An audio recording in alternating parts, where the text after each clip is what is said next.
In your limbs lie nations twin, rival races from their birth. One the mastery shall gain, the younger over the elder reign. This is taken from the 25th chapter of Genesis. It's the story of the twins, Esau and Jacob. And you might think, as you read it, that here is a woman who gave birth to two boys, and one came first, covered in hair, and then one came out so smooth he had no hair. One was called Esau, and one was called Jacob. That's how it's told.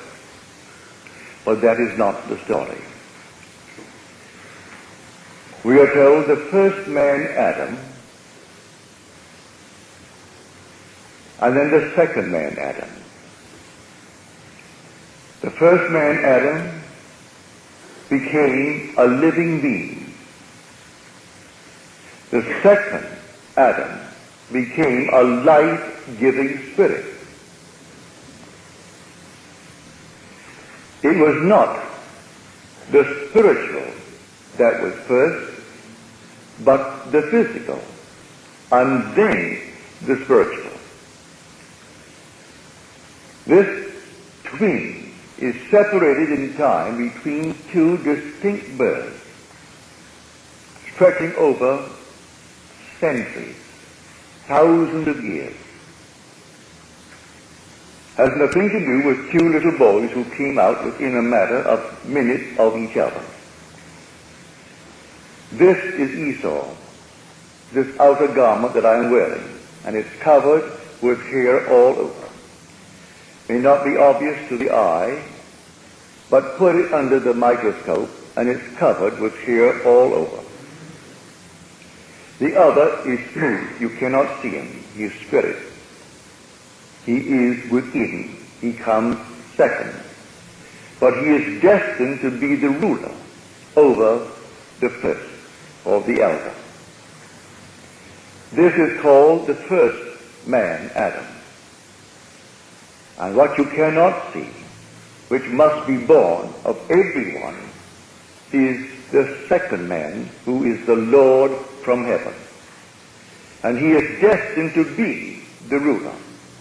And this which thou seemingly is the ruler will move under compulsion to fulfill every wish, every command of the inner man. These are the two. So in your limbs lie nations twain, rival races from their birth. One the mastery shall gain, the younger over the elder reign.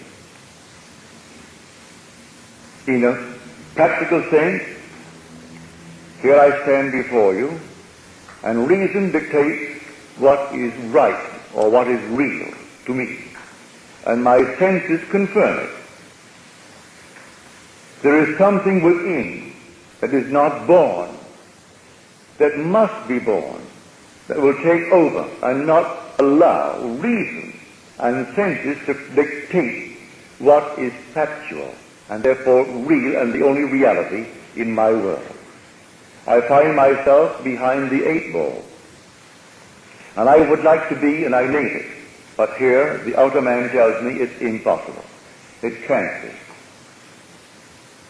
Yet there's something in me that is screaming for recognition, screaming to be born, that it could take over and rule this outer man and actually dictate. That is the second Adam. The second Adam is called Christ in the Bible. The first Adam is whatever your name is that you respond to when it's called, that outer person.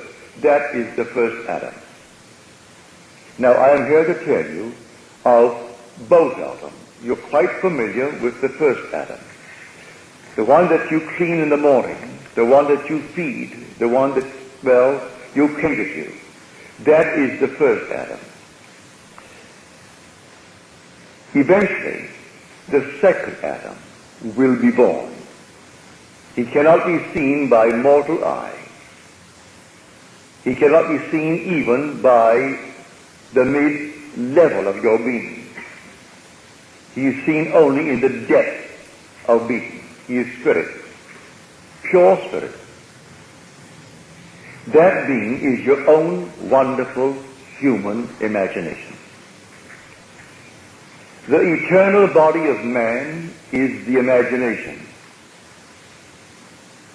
That is God himself. The divine body, Jesus. We are his members. Because we are his members, one body, you can say this whole vast world is the soliloquy of God.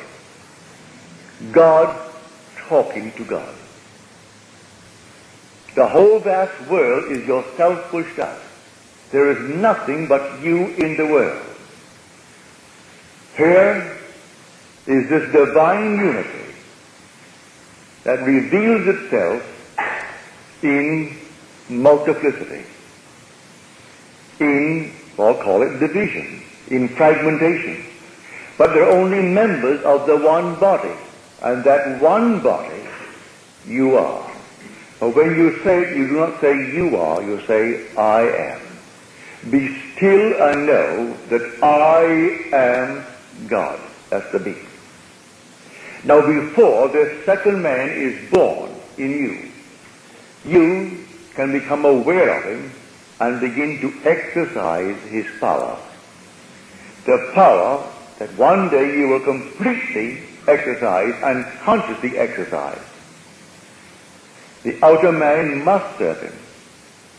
In your body, there are two beings, two races, and they are rival races from their birth. Yet I tell you, one will prevail, one will become the reigning power, and that one comes second. He is the second man who is the Lord from heaven. He doesn't come first. He comes second, and he's completely unknown by the world. But when he comes, you recognize he is your own true identity. You thought yourself prior to this to be the thing that you were wearing, the outer garment covered in hair. When really you are the one hung to seat within that being. And that one is the Lord of the universe. Now how do I know it? By testing it. I know it from experience.